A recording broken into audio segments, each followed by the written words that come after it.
Wounded but not broken, with host Patrick Scrogin. As a U.S. Army attack helicopter pilot deployed in Iraq, Patrick faced a devastating crash, which resulted in him dying, losing a leg, and a slew of broken bones. Patrick's story of rehabilitation has helped others to overcome their own obstacles. Each week, Patrick recounts stories of inspiration and interviews guests who have overcome remarkable obstacles. This is Wounded but Not Broken, with your host, Patrick Scrogin.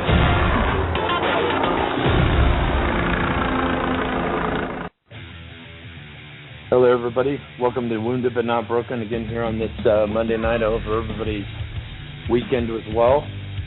And, you know, we got through, you got through the holidays well, and we're moving forward. Tonight, we are going to do a continuation of last week. We just felt like there was some more things to go over of some of the, not only my story, but some of the other stories that we have had on this show, some very powerful stories. And so, again, tonight I have Midge Ripoli on with me. Midge. How's it going? Good to see you, man. Good. So, how was your week?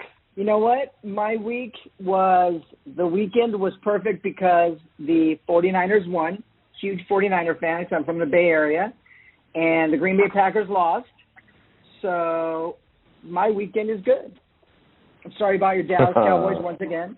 We already went over that last week. Yeah. As far as football, if you're a football fan, this was a good weekend. You know, aside from, you know, your Cowboys not being there, but there were 4 great games this weekend. It was. You know? It was great competition in the games, and they were super close, and you know, it could have went either way. And that Kansas City game and the Bills game was crazy. I mean, that was back and forth. Both of them quarterbacks are insane. I have never seen a game like that before. Like they said, they went like 4 touchdowns scored in 2 minutes. You know, it was amazing. That's one for the history books, man. So when you were in Afghanistan, did they ever do one of those things where they would satellite in the game and they would, you know, show you guys, you know, how they'll do that. They'll show, you know, the Marine Corps, or they'll show the Battalion 17 over in wherever. Did they ever do that for you guys when you were stationed over there? Oh, yeah, for sure. I was in Iraq, but yeah, it definitely, it's always something, you know, I mean, that's America's sport. So yeah, we got to do a lot of that kind of stuff. Any of the big events, they would, you know, we once we got the infrastructure set up. I mean, you know, when I was over there the first time in 2003, there was nothing. You could watch the sunrise and the sunset. That was about it. But once they got everything set up, yeah, they always tried to do big events and, you know, big political speeches. They always tried to televise them for everybody that could attend. I mean, most of the time, you know, you're out. Not on the main base, so you didn't have really any way to watch it. But, yeah, I mean, they definitely try to make it as comfortable and as normal as possible. So from the time you first get to Iraq to set up camp, how long is that process? 2 weeks, 3 weeks? Not before you're comfortable and got, you know, the satellite so you can see football games, but until you've got communications, you've got you know, the food, housing. How long until all of that's done? Well, I mean, if you're so in 2003 when we went across, I mean, it was quite some time. I mean, towards the end of the deployment, so 10 to 12 months, it was where we had a big infrastructure base set up to where you could go into like a little shopette or an AFI store. But for months upon months, I mean, you just move from, you know, town to town and you have, you know, you establish a stronghold of some sort, whether it be in a school or you know, or some kind of compound, maybe an ex-military compound or something that you could fortify and actually defend. And, but you know, the military has their cooks and they you know, they serve 3 meals a day. And for most of us that were out doing you know, our job, I mean, it's MREs. So you get really tired of them quick. But, yeah, so it takes a while to get all that set up, running through. So what does go ahead. MRE stand for? Oh, meals ready to eat. It's a meal in a bag.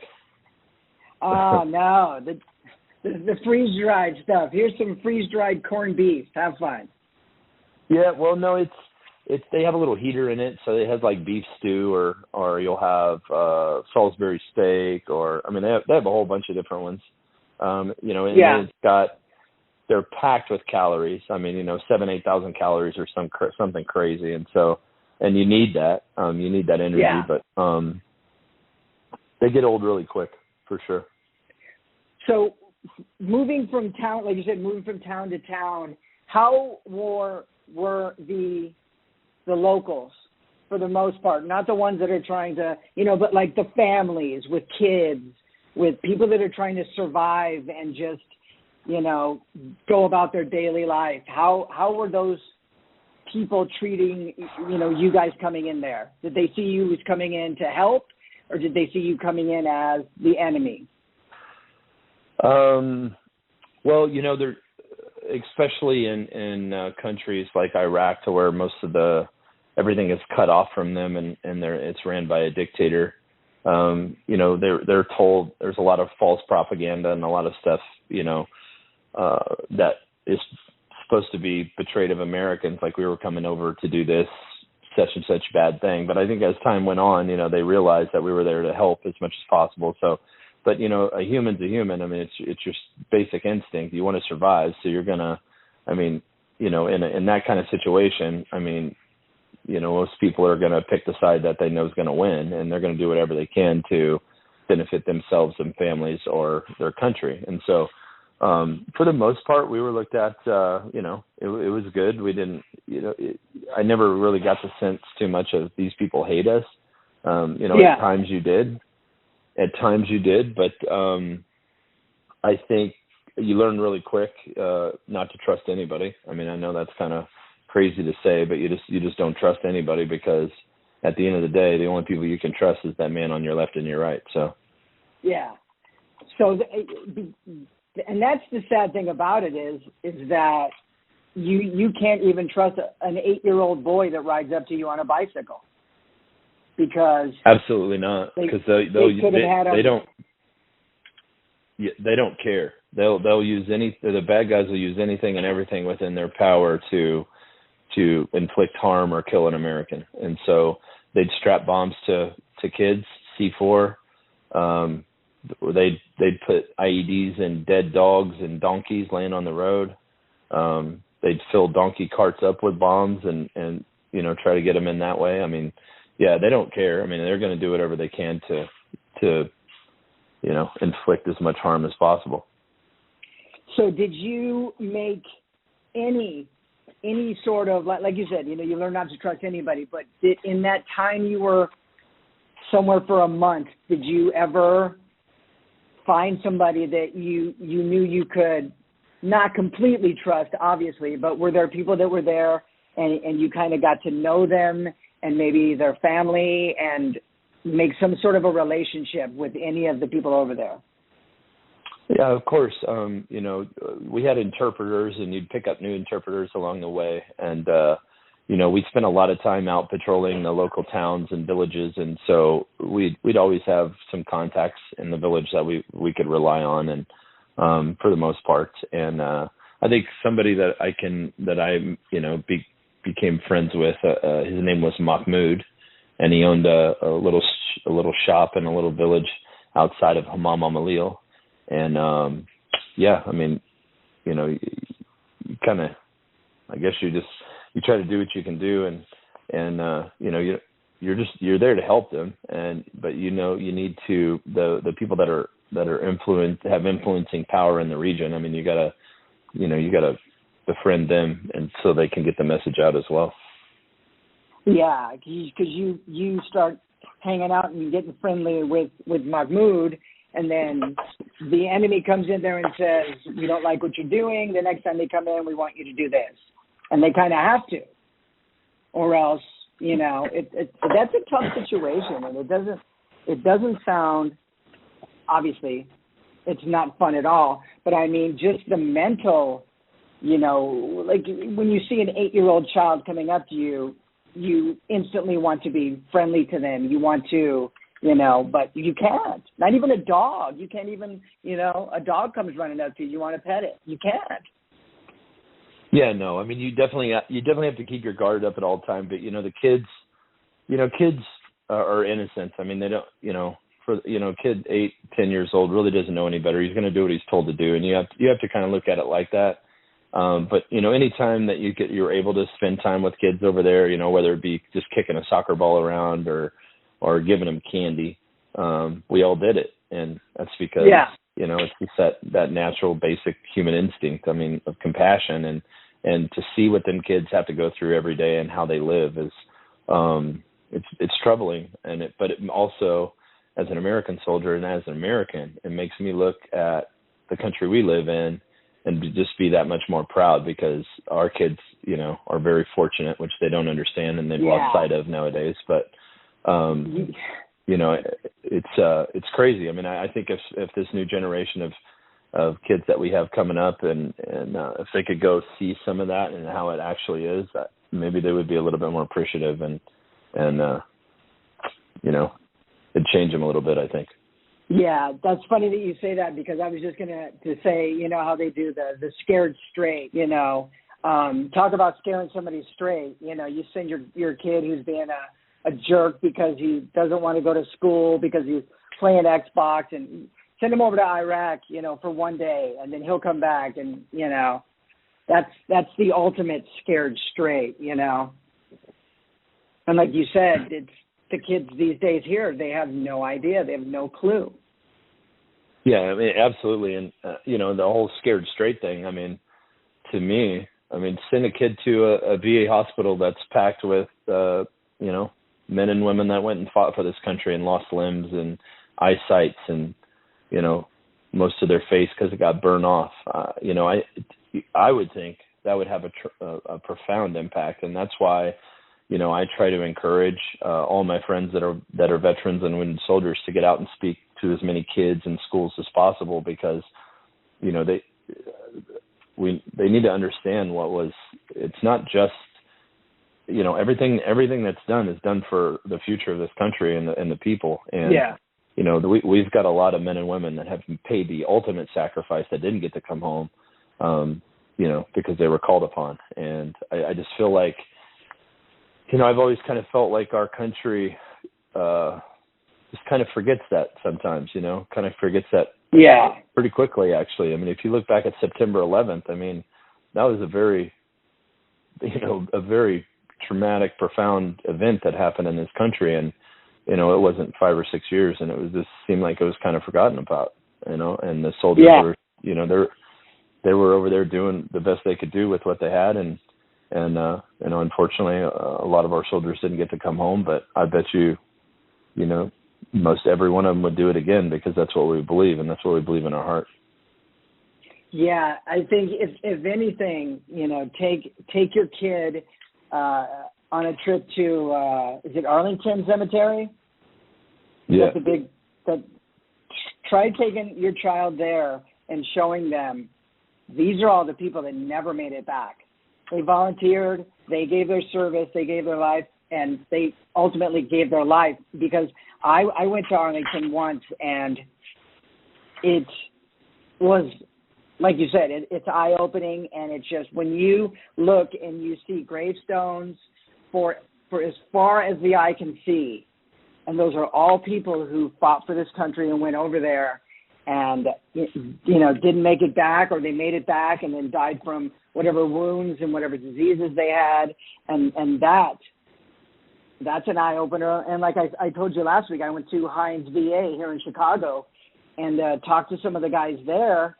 And just to hear the stories, like you said, take a field trip, take some of these kids to the Hines VA to visit, because for one, the veterans there would love it, just to be able to talk to some of these kids and tell their stories.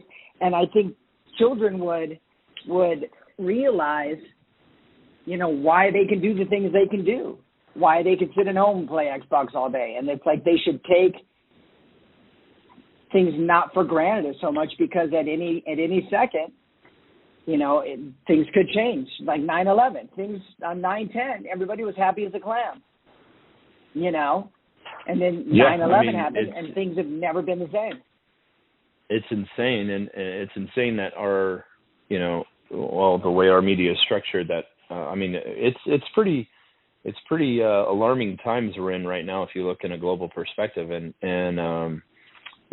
it doesn't seem like there's going to be that much long without something happen again if things keep going like it is. And we talk about Arlington, and I have something I really want to say about that, but let's go ahead and break and let's get a word from our sponsors, and when we come back, we'll pick up the discussion from there. Perfect. So put your weapon next to mine. Put your weapon next to mine. You're listening to Wounded But Not Broken with host Patrick Scrogin. We will be right back after a word from our sponsors.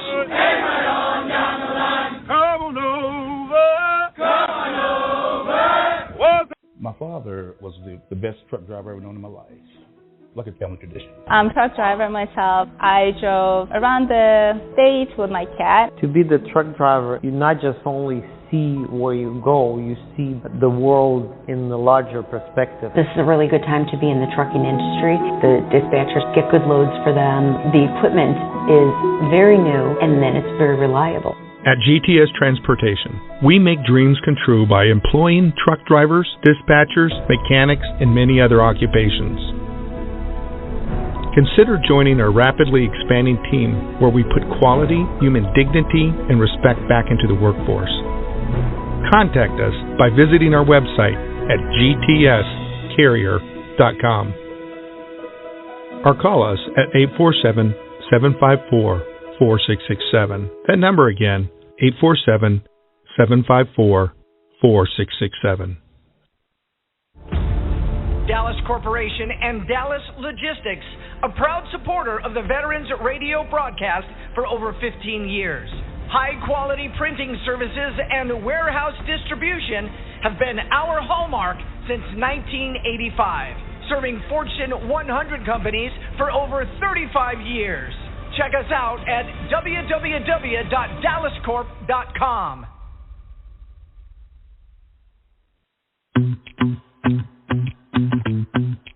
If you are one of the 20 million veterans who served in the United States military, then this message is for you.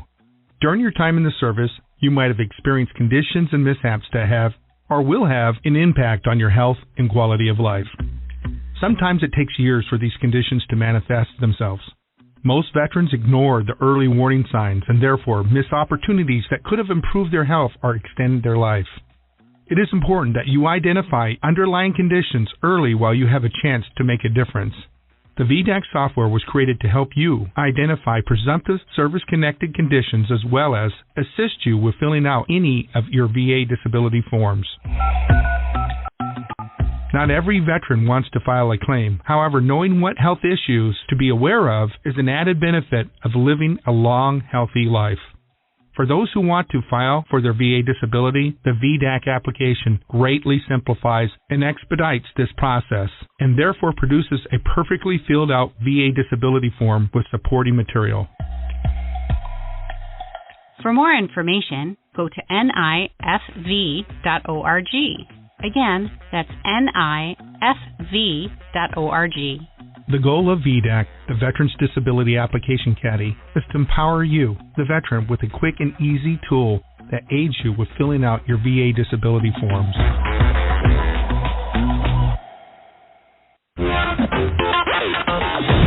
Welcome back to Wounded But Not Broken with host Patrick Scrogin.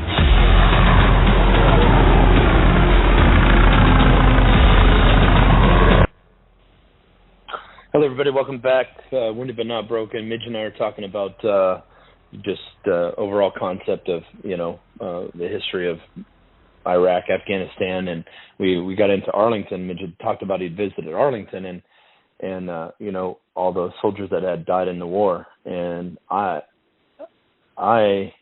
don't want to stop it there, because today we face a crisis. And we've faced a crisis, and it's time as Americans we stand up and we confront the crisis of our soldiers committing suicide. at the end of the day, we can't stop everybody, but I feel like that we can help a lot more than we do. I feel like that a lot of people, whether from all walks of life, we send soldiers to do their bidding, and we send soldiers to go fight on behalf of this country and to be representatives of this country. And, we see them living on the streets or, and these guys reach out. They reach out in their own way. You just kind of have to get a knack for seeing it. I've had friends that have committed suicide, and I've had friends that I've stopped from committing suicide. And, I think until I take my last breath, I'll never stop, trying to advocate for that. We need to do more for our soldiers, men and women, past and present, ones that are hurt, ones that can't go back into the military. Because for a lot of guys, the military is all they've ever known, and that's all they've ever cared about. You go in there, with the hesitation of, or the assumption that I'm only going to do 4 years, but they end up spending, making a career out of it, and then that's taken from them, and they just feel like everything's gone. Not everybody handles that the same way. Some people have the ability to, push forward and seek the help and get the help, but some guys don't. And I mean, war is a very brutal thing, and it affects people in very different ways. And we need to help the ones that need the help. And we can start here now, and it just something needs to be done, in my opinion. Yeah, I mean, I think it's about up to 22 veterans a day commit suicide, around that number. Yeah, it's astronomical. I mean, we've lost more veterans to suicide than we have in conflict. That right there, that alone, that statement is just mind-blowing because, over there it's physical, it's brutal, you see all that, and then you come back and you have to deal with it all. And if you don't know where to go, or you're too proud to reach out, I'm just having a bad day, I'll get over it, it's no big deal. You need to reach out, like you said. You need to reach out. Forget about your pride. Forget about being, I'm a Marine. I'm an Army guy. I'm a Navy guy. I'm too good for that. I'm too big for that. I don't need help. I can handle this on my own. You can't. Everybody needs help at some point. Everybody needs help. And like you said, not enough veterans are reaching out. And, I know you go around and you talk to people, you talk to kids, you talk to, what do you think is one way that we could get more people in general, but more children involved? Not children, and I'm not saying children 8 or 9 years old, I'm saying high school kids, 16, 17, 18. Like I said, I went to Hines VA, and there was 1 or 2 other people visiting people, and there's, 50, 60 vets just sitting in there by themselves. I know it's a stupid question to ask, but what could somebody do to help some of these people? Yeah, I think the communities could take up a big role in that, whether it just be expressing their thanks. And I know we have Veterans Day, we have Memorial Day, but I mean that's one day a year. Veterans Day and Memorial Day should be every day of the year. Because we wouldn't have this country if we didn't have people that were ready to stand up and defend it. And so I think the communities can get a lot more involved. There's a lot of tools and a lot of resources out there with the VA and the Army does with the suicide prevention, but that can only go so far. It has to get down to the community level and to the family level, because a lot of these guys that commit suicide and women that commit suicide have kids. And so it's being understanding that, you're not doing them wrong if you see something and that, you seek help for them, because that's, sometimes they aren't in the right mindset to seek help for themselves. And so, you have to rely on somebody to do that for you. And I think, being involved more as a community and more, at the family level, I think a lot of them could be prevented, I think, because, as a kid or as a young teenager or whatever, you don't ever want to look at your dad and be like, oh man, he's having trouble, because you want to think of your dad as this powerful Army guy or Navy guy or whatever it may be. And, I think as a kid you'd be hesitant. But I think if you have any inclination that anything is wrong, I think, you should try to seek help for somebody. That's just my opinion, but. Yeah. No, obviously, and like you said, like it's your dad. It's Superman. you, to your son, you're Superman, you know, and if something was wrong with Superman, I'm sure Superman would want help, you know. So, you know, no matter who it is, and you just have to help. And I like you said, I don't think there's enough of that going on. And it's an open question because I don't know if it'll ever be solved. It's just more needs to be done, but what more, you know? Like you said, it needs to get down to the community. It's such tough times now with COVID and being able, the restriction of being able to visit somebody. But, you know, I think, I don't know. I think my uncle has probably really taught me one of the most valuable lessons in life. Is there's a lot more than just email and phone. I mean, sit down and write a letter with hand and ink. I mean, when's the last time most people have done that? You know, write an anonymous letter to the VA, just to a specific soldier thanking them in pen and paper. I think that, you know, it's the little things like that I think actually, you know, they help, I think, in my opinion. Oh yeah, I'm sure when you were over there and you got, you know, mail from home, it was the highlight of your day, of your week, of your month, however often you got mail. You know, I'm sure that was the highlight. And can you imagine for some Vietnam veteran who's sitting at Hines and, you know, his parents are long gone and maybe his kid has kind of lost touch and he's just sitting there and he gets a letter, you know, because you got to know those guys just sit there, four walls all day, and what else is there to think about, you know? But if you had things to talk about, other people to talk to, things to read, letters from people, you know, it would take their mind off of. It's very frustrating. Yeah, it is, and you know, I think, you know, in some aspects, you know, in some places that I've been, I mean, I know South Texas is really big about that. They do, their community is really involved. But again, I just, it's very hard. It's a hard pill to swallow when you wake up and you know that, you know, they might not be your brother and sister that you know, but people that have common ground with you that served in the military, to know that 22 of them are going to commit suicide that day. It's difficult. It weighs on me. Because I think that we've, you know, through the period of time, we've asked so much of our soldiers, and I think, you know, the effects and trauma of conflict and war are just, it's just a terrible thing. And I feel like that, you know, from the highest level, we could get our shit together in a sense and do things right, you know, through the VA and through all that. I mean, you know, the VA is a great thing. Nothing is without their issues, though, and there's a lot of things, a lot of challenging things in the VA to navigate through, and it's very overwhelming. And I would encourage people that are having trouble navigating through that to reach out to people. There are people to help. You know, there are people there that can help you and walk you through that process.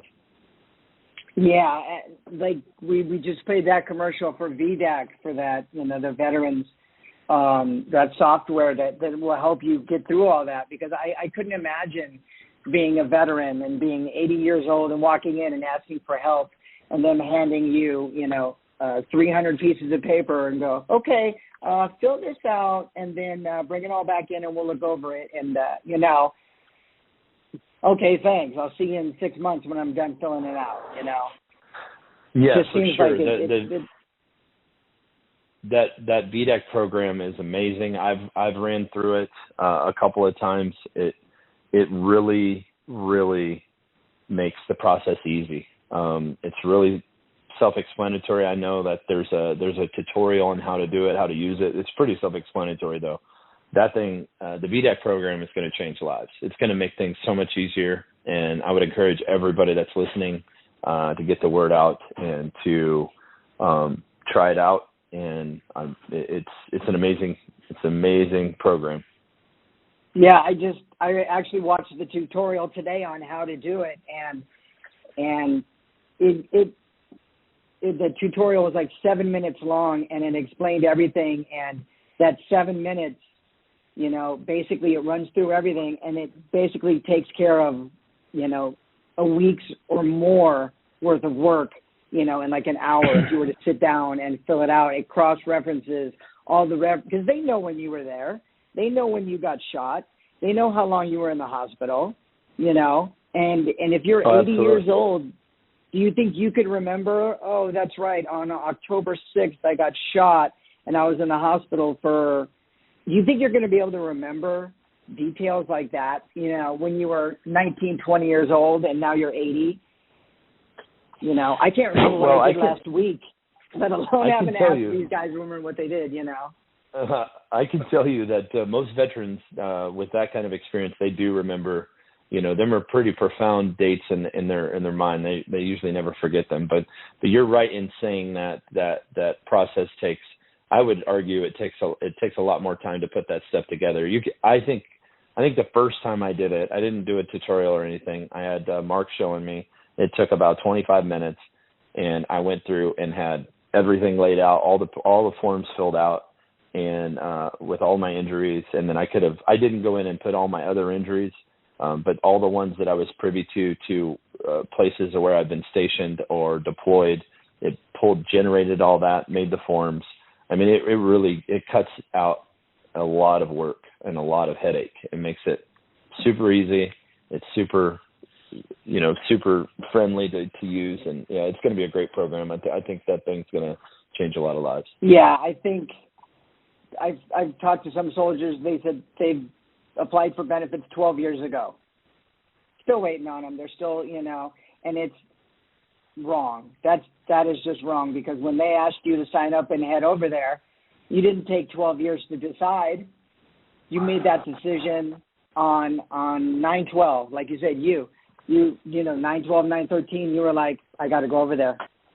I got to help. And you were over there, like you said. You went through boot camp. 30 days later, next thing you know, you're over there, and you're deep in it.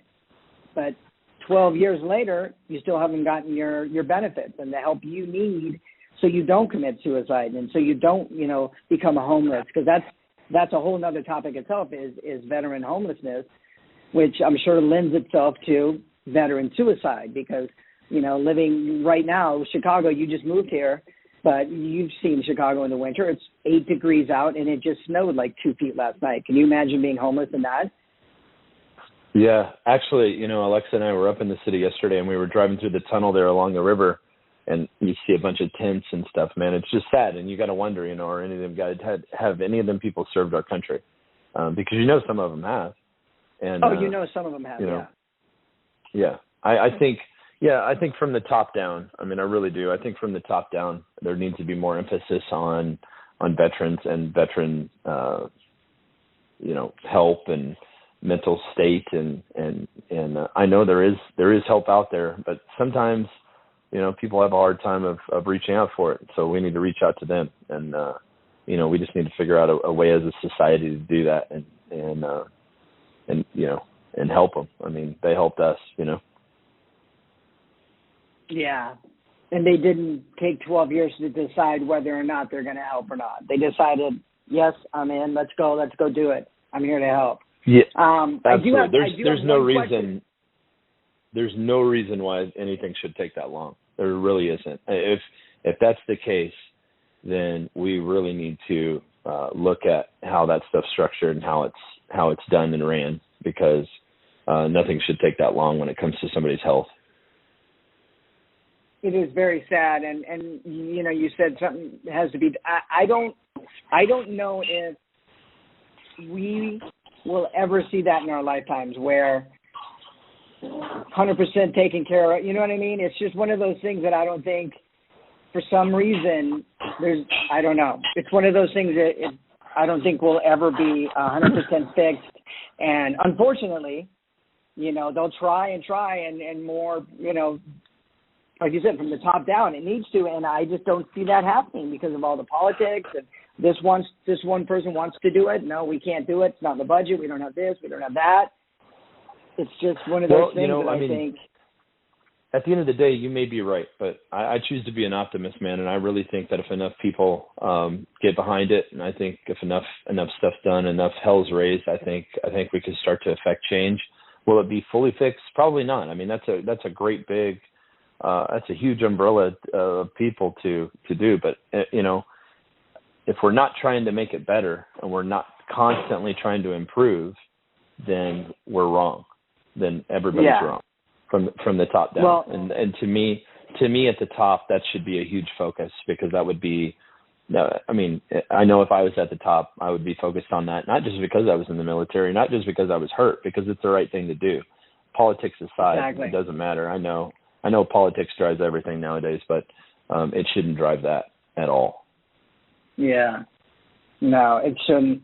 I do have one question I want to ask you, but we do have to take a quick break, and then we could talk about that, and then we could wrap it up and talk about anything else you want to talk about. You want to take a quick break? Yeah, man, let's take a break, get a word from the sponsors, and I'll talk to you in a minute. So put your weapon next to mine. So put your weapon next to mine. You're listening to Wounded But Not Broken with host Patrick Scrogin. We will be right back after a word from our sponsors. Hey, right on down the line. Come on over. Come on over. What's that up? Attention, looking for semi-drivers nationwide. GTS Transportation of Burr Ridge, Illinois is looking to hire or partner with experienced CDL holders in every state. If you are going to drive, why not drive for the best?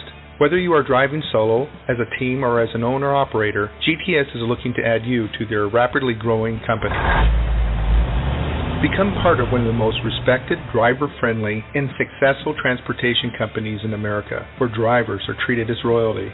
Contact us at gtscarrier.com. Again, gtscarrier.com. Or call us at 847-754-4667. That number again, 847-754-4667. We would love to help you, which in turn helps everyone. GTS is an equal opportunity employer.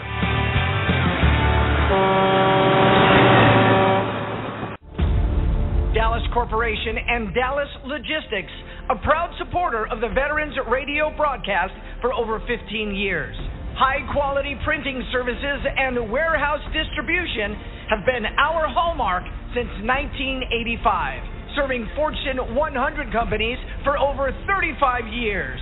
Check us out at www.dallascorp.com. If you are one of the 20 million veterans who served in the United States military, then this message is for you. During your time in the service, you might have experienced conditions and mishaps that have, or will have, an impact on your health and quality of life. Sometimes it takes years for these conditions to manifest themselves. Most veterans ignore the early warning signs and therefore miss opportunities that could have improved their health or extended their life. It is important that you identify underlying conditions early while you have a chance to make a difference. The VDAC software was created to help you identify presumptive service-connected conditions as well as assist you with filling out any of your VA disability forms.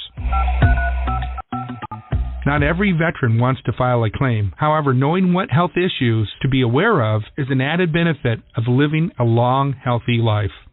For those who want to file for their VA disability, the VDAC application greatly simplifies and expedites this process and therefore produces a perfectly filled out VA disability form with supporting material. For more information, go to nifv.org. Again, that's nifv.org.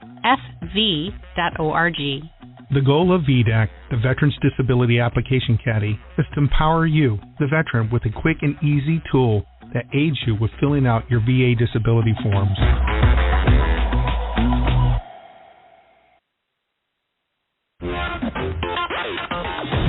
Welcome back to Wounded But Not Broken with host Patrick Scrogin.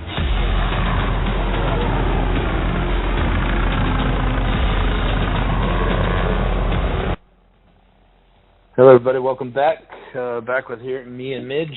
We're just discussing, I guess, this current events in the state our veterans are in, and it's kind of sad, actually. But Midge, you said you had a question for me. Go ahead.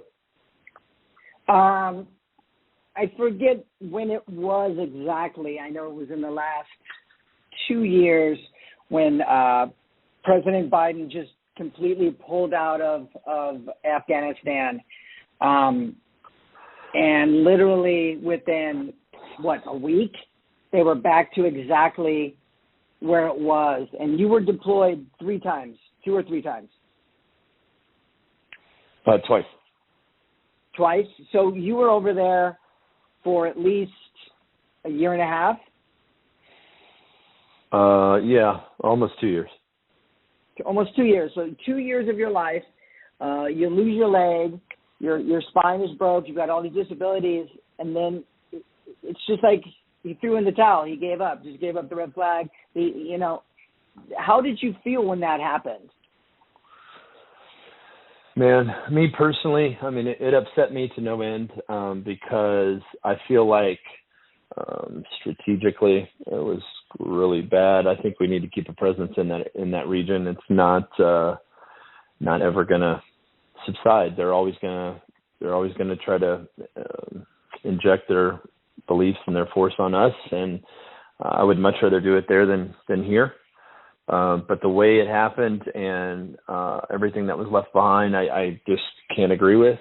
I wasn't making the decisions. I definitely wasn't sitting in the briefing rooms, but I think wouldn't take a. I think I would have done it a lot differently. Yeah. And to lose more soldiers like we did. I mean, it was inevitable. Everybody knew, that knows anything knew it was going to happen eventually, and it didn't have to, I don't think, in that area or in that aspect. I think there was a lot of politics at play, and I don't agree with politics in the military. The military is apolitical, and we should all act on what the best interest of this country and its people and its inhabitants, and unfortunately, it's not the way we've been going. Yeah. So you heard that commercial for VDAC, which is that software that will help you get your benefit. It's NIFV.org. If you're having any problems or you want to just check it out, you want to look at it and see if it can help you. Which, like Patrick and I both said, we both Patrick, you went through it with somebody, and I just went through the tutorial, and if I needed benefits and I had 800 pages of paperwork to fill out, I would be on this website right now doing it and getting it done a lot faster and hopefully getting my benefits a lot quicker than 12 years down the road. Yeah, I think I would encourage everybody to look at it and to spread the word, because it is truly an amazing program that can really change your life and make things a lot easier. So I would encourage everybody to take a look at it. And that being said, tonight there was a lot of talk about some of the bad things, but I want to talk about the good things right now. I would like to say that if you're thinking about joining the military, you're young and you don't know what to do, or you just always wanted to serve your country, I think it's one of the most honorable things that you could do, and I would never try to talk you out of it. And that's not what I'm trying to do about when I talk about the things that we need to fix, or the things that are lacking. Because if me saying that discourages you from joining the military, then things will never get fixed. I would encourage anybody to join the military. It's a great family, and you'll have friends, brothers that you'll never make anywhere else, and you'll have them for a lifetime. I wouldn't change my time in the military for anything, and I would go back tomorrow if I could. That being said, it's tough. That's the thing that amazes me about you, is that everything that's happened to you, you say that, like, if I could go back tomorrow and do exactly what I wanted to, I'd be on a helicopter headed over there. And just keep going. So you go around and give motivational speeches. Do you speak at high schools? Do you speak anywhere? Like, do you have a schedule where people could look at when you do that? I don't yet. It's not something that I've fully committed to. It's just kind of word of mouth, and I've spoke at some really big events, and I've spoke at really little schools. It's just, I enjoy doing it. I enjoy speaking, and I enjoy getting the word out, and I enjoy just interacting with people in that aspect. I don't have a website or anything yet. I mean, there's talks about doing it, but with starting a new job up here, I'm going to be pretty preoccupied, and it's going to be hard to schedule stuff. But once I get into into the groove of things and I figure out my schedule and everything, then I'm going to start building the website and start, I'm going to start speaking, and I'm sure, I'll donate a big portion of the proceeds to nonprofits and that's how I feel like I can help the best. And, I do feel like I have a good message to tell, and I've been through a lot of stuff in my life and been able to, feel like I come out on top, and I'm still climbing. So, that's the thing too. When I encourage, or when I, talking about, I really would encourage anybody to join the military if you want to. My recommendation for everybody, if you're thinking about joining the military, is do your research.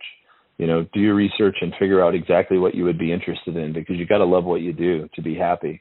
And there's going to be times where it's tough, and you're not really going to love what you're doing in the moment, but in the bigger picture, you gotta love your career that you've chosen for yourself. A lot of people that I've seen join the military, they just join the military like, oh, I'm just going to do this for 4 years, so I'll just do this MOS or that MOS, or I'll go to this branch or that branch, instead of doing their research and figuring out really what skills they would like to acquire in life and where they would like to be. Basically, you could almost do anything. You could do what I did.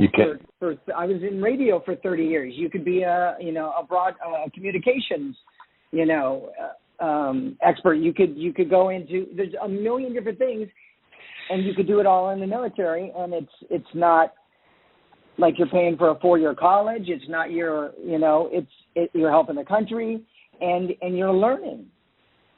And like you said, absolutely. Do your research and figure it out.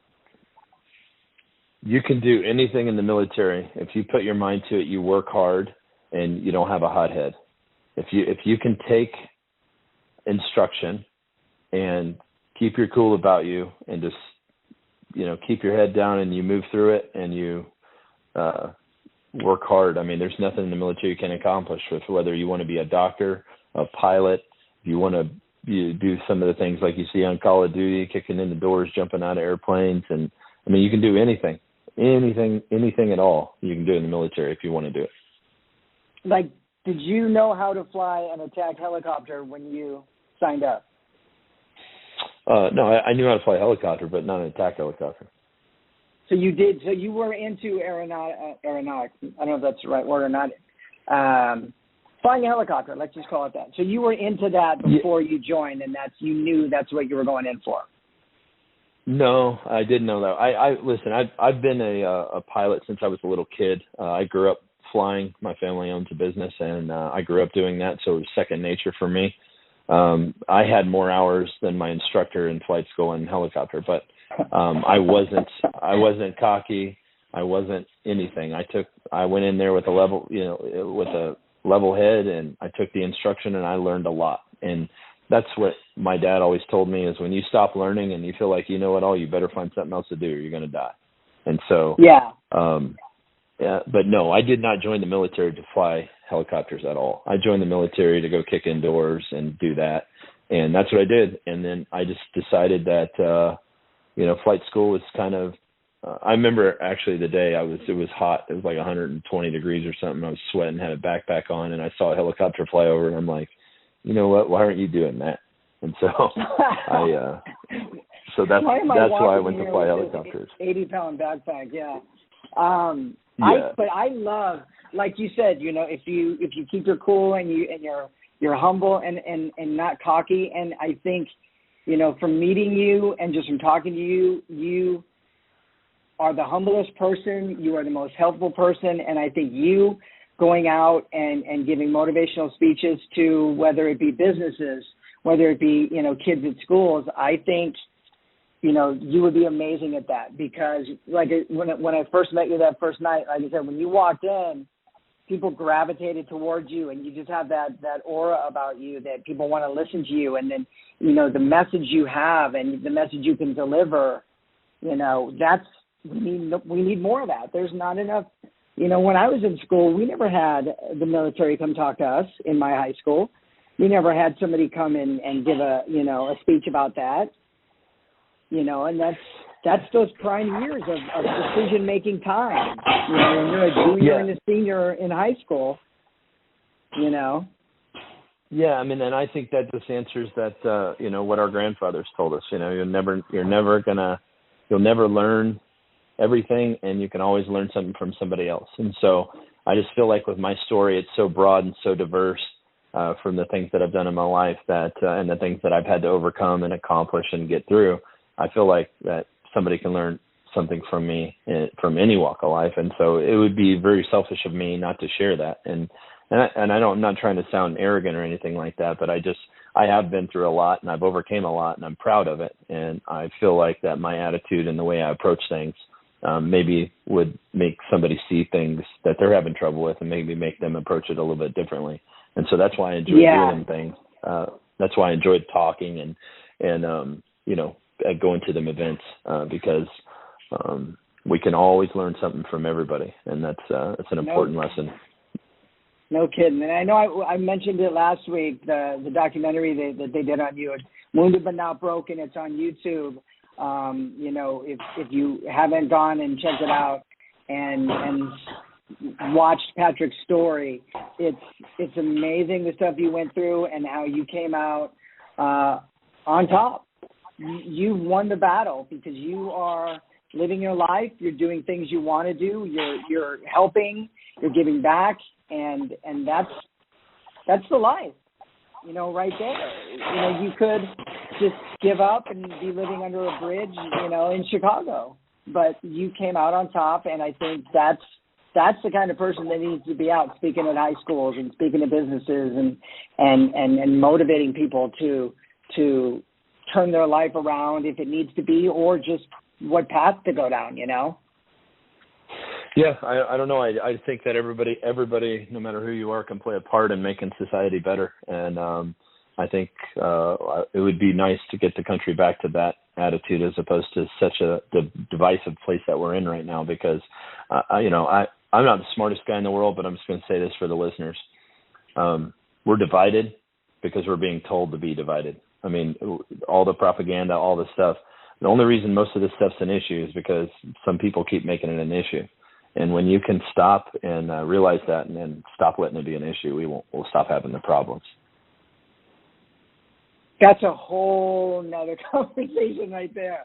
That's a good for sure. It's a 5-day conversation right there, at least. For sure. But it's the truth. And, if we just sit down and just think about it, and it's really easy to see the talking points of the past couple of years, 3-4 years. But anyways, that is another conversation. But that's gonna do it for us tonight. I really appreciate everybody tuning in. Midge, I really appreciate you having the discussion tonight, and I hope everybody tunes in next week, and we'll have another great show. I'm gonna have a really good friend on next week talking about his stories. That's probably going to be a 2-part episode, maybe 3. He's done a lot in his life. But anyways, hope everybody has a great week, and we really appreciate the support. And let's blow this thing up.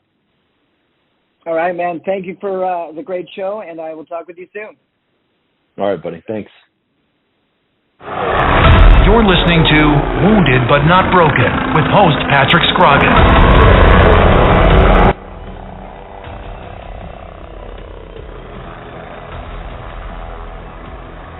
My father was the best truck driver I've ever known in my life.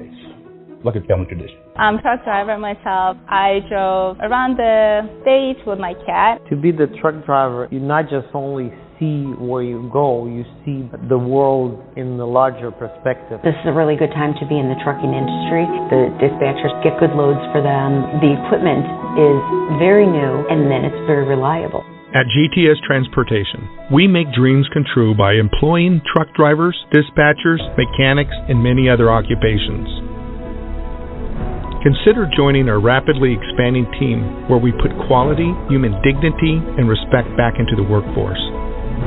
Contact us by visiting our website at gtscarrier.com or call us at 847-754-4667. That number again, 847-754-4667.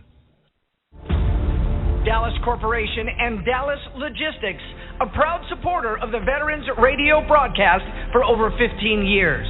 High-quality printing services and warehouse distribution have been our hallmark since 1985, serving Fortune 100 companies for over 35 years. Check us out at www.dallascorp.com.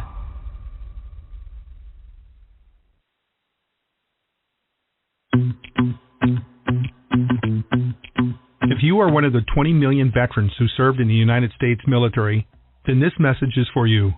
During your time in the service, you might have experienced conditions and mishaps that have, or will have, an impact on your health and quality of life. Sometimes it takes years for these conditions to manifest themselves. Most veterans ignore the early warning signs and therefore miss opportunities that could have improved their health or extended their life. It is important that you identify underlying conditions early while you have a chance to make a difference. The VDAC software was created to help you identify presumptive service-connected conditions as well as assist you with filling out any of your VA disability forms. Not every veteran wants to file a claim. However, knowing what health issues to be aware of is an added benefit of living a long, healthy life. For those who want to file for their VA disability, the VDAC application greatly simplifies and expedites this process and therefore produces a perfectly filled out VA disability form with supporting material. For more information, go to nifv.org. Again, that's nifv.org. The goal of VDAC, the Veterans Disability Application Caddy, is to empower you, the veteran, with a quick and easy tool that aids you with filling out your VA disability forms.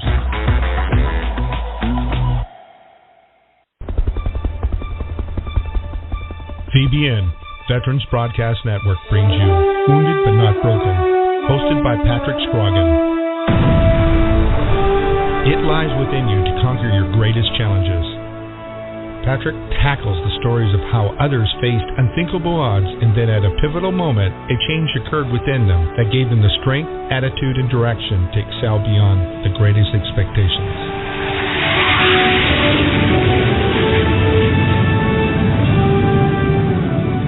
Listen every week and learn how it is possible to defeat the impossible.